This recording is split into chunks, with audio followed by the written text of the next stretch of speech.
Hello, hello, hello. Happy Sunday. Happy life. Happy wife. I don't know what your prerogative is. Welcome to a brand new YouTube video. Last week, I think I just threw up a short. I actually think I ended up filming a video and then I just was way too spread thin to edit it. And then I was like, okay, we're just going to make another Miami short. Do you hear my kombucha right now? Oh, wow, I'm so sorry for that. Can you please calm down? Okay, I'll drink you and then maybe you'll shut up.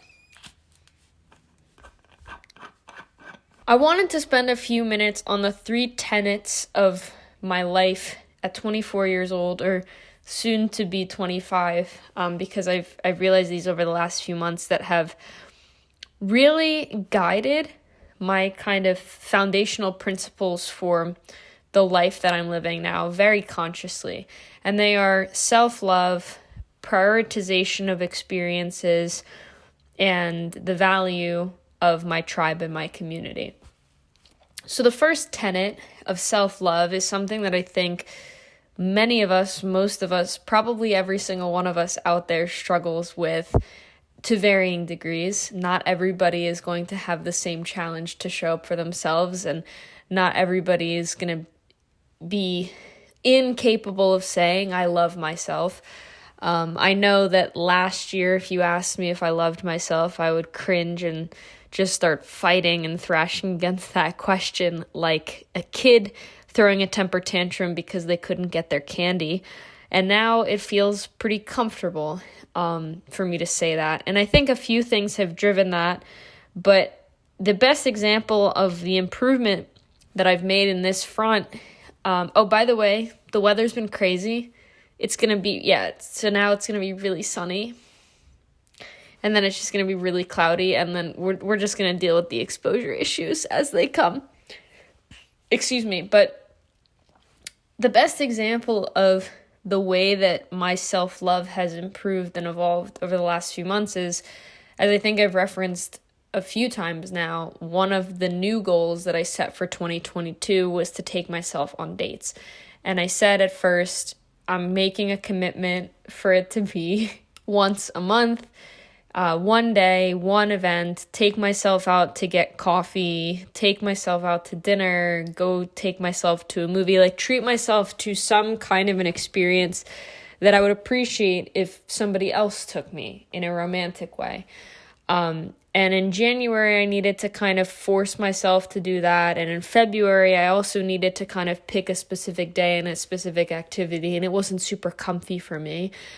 But I was reflecting a week ago, right, as it turned into April. I was like, what was my date? Like, did I just completely forget to take myself on a date in March? And I realized that I didn't take myself on one conscious date. But the beauty was that every single weekend had started to evolve into this practice where, if I didn't have something going on, I wasn't seeing somebody, I would just take myself wherever I wanted. And so like the last 3 weekends, I think in a row, I've taken myself to the same town at a different coffee shop, or in some cases the same one if I had a really good experience. And I'm just spending hours there. And that was a date that I took myself on in February. And I was like, okay, we're going to carve out 2 hours to do this one thing on our own and just reflect and write. And now I'm just kind of doing that in every spare pocket of time that I have. Like every free block, especially on my weekends, is just 100% devoted and dedicated to me. And today was a beautiful example of this, because I actually needed to get some work done for like my actual job, not, fun freelancey type work that I like to do. And I took myself to one of those coffee shops that I just referenced, and I got myself a $6 latte. And then I loved that latte so much, and I was leaving and I had finished my work and I was set to leave and go to the grocery store and come back home so I could film this video. And I was like, you know what? But that other coffee shop down the street has awesome coffee. And I looked at the menu and I was like, I really want one of these specialty lattes. And I drove myself right there. I walked because my car was close to the shop. And I put my credit card in the credit card machine or whatever. It was $6.13. And the coffee that I had gotten before was $6.40. And I remember specifically citing on this YouTube channel, or 100% in one of the journal entries that I had back in February when I took myself on that second date, was, this realization that I wouldn't bat an eye to spend $12 on someone else's latte, but I wouldn't spend $6 on my own latte. And today I spent $13 on lattes for myself.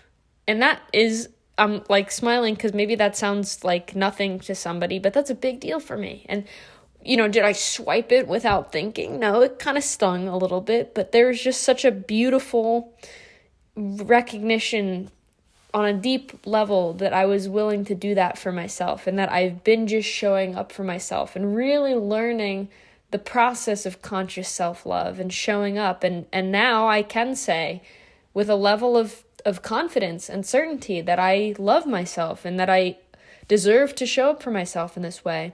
And this kind of rolls into our point number 2. So I'm just going to kind of jump right into it, which is a prioritization of experiences. And this also touches on something that I've referenced multiple times on different topics recently and over the course of this channel, which is that I always feel like I have to force myself to produce something. Part, I think, due to, just like this capitalist structure of figuring out how to monetize something, right? Like you're not allowed to just enjoy your life and be happy. There has to be some utility to what you do beyond just enjoying yourself. But also very specifically to me, this trauma-rooted experience and this fear that I'm not worthy, that I'm not inherently valuable, and so I need to market myself, and I need to help other people around me, and I need to find ways to make money to survive, because my brain has been conditioned to think in this fear-based model of living, very much fight or flight driven, very much adrenaline driven, and I'm definitely dismantling that. And now I'm able to, and I want to, just experience my life. I'm really enjoying taking myself to these new coffee shops and just living my life and spending that money on that new latte. And I'm in this mode of discovery, and it's very childlike, and it's almost like a form of play. And so my brain has felt a lot more plastic in general, plastic in terms of neuroplasticity, because I'm opening myself to new experiences and I'm experiencing the world in a different way. And it's just been this amazing, incredible domino effect of things where my eyes are open to new experiences. And so I'm approaching the world with this more curious lens. And that's expanding my capacity and capability to experience the present moment for whatever it is in its totality. And that's making me more grateful for these wonderful moments, because I'm feeling myself. Like, I think I'm in my feeling body more than I ever have been before in my life. And my heart is more open, and I'm more open in general. And all these pathways are open. I'm kind of like slowly just opening up and freeing blocks that have stuffed me up for most of my life. And I'm very grateful to be able to afford the opportunity and the ability monetarily and time-wise to be able to be selfish in this way and show up for myself.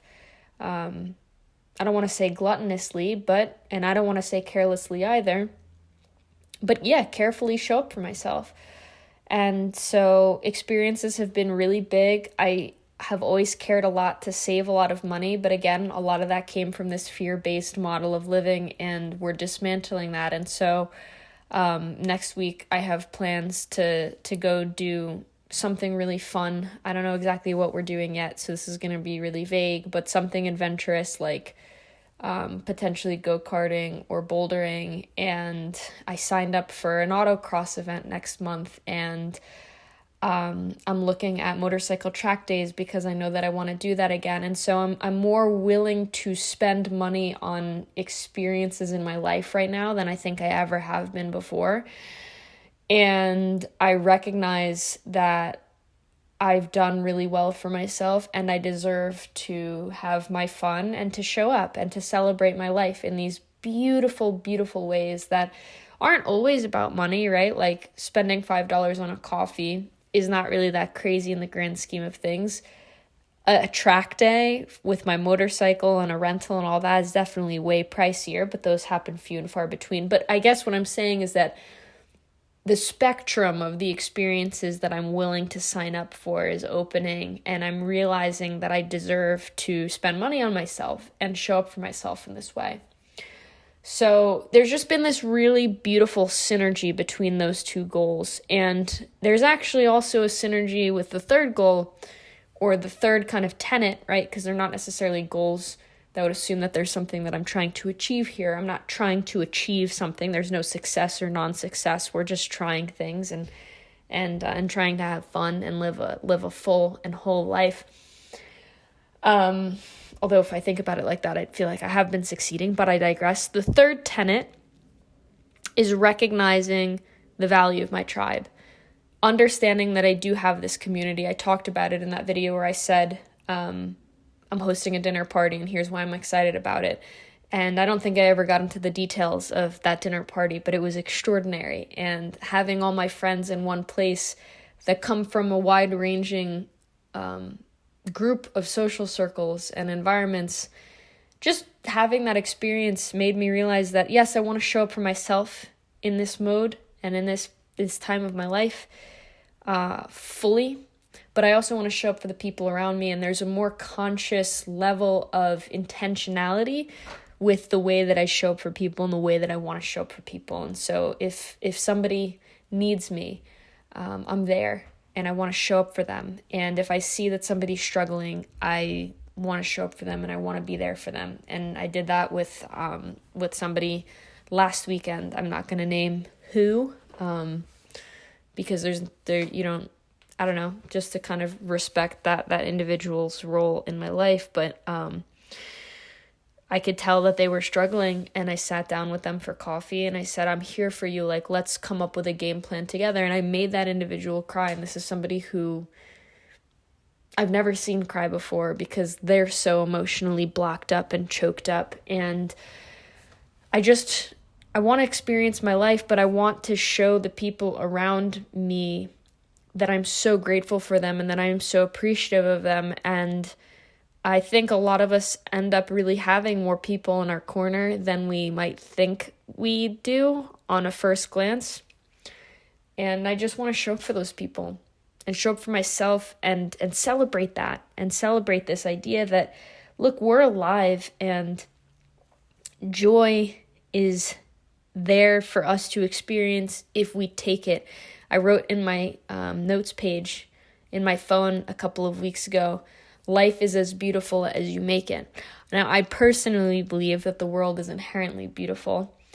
It might not have an inherent meaning. We ascribe our meaning of the world and the things that we experience in the world based on our perception of those things and how in tune we are. But with that, right, like life is as beautiful as you make it in the sense that I can just think about the way that the sunlight is coming in and out and it's sunny and then it's partly cloudy and it's ruining my exposure for this video. I can leave it at that, or I can say it's been so amazing the way that the sunlight has been kind of coming in and coming out.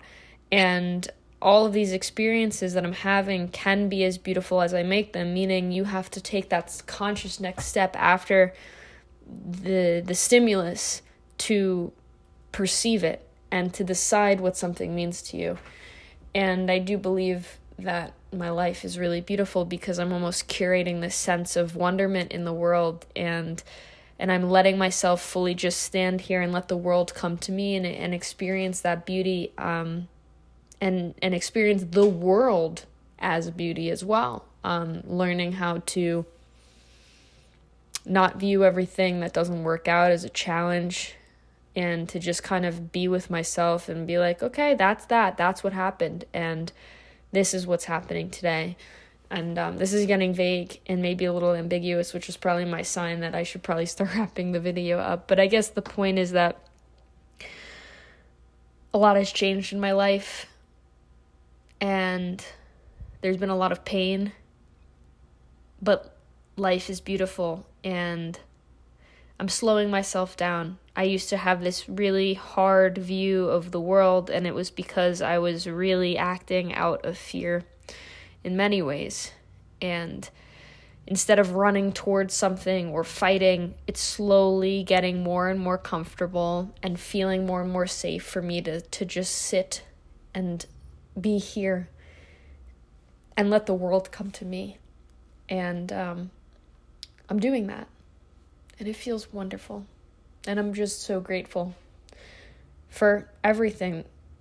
My therapist and therapy and the hardships that I've experienced and the things that kind of forced me to just wake up to my life and ask myself really consciously, how do I want to live? Who do I want to be? And how do I want to feel? So, thanks for listening. I love you. I appreciate you. And I'll see you in the next one.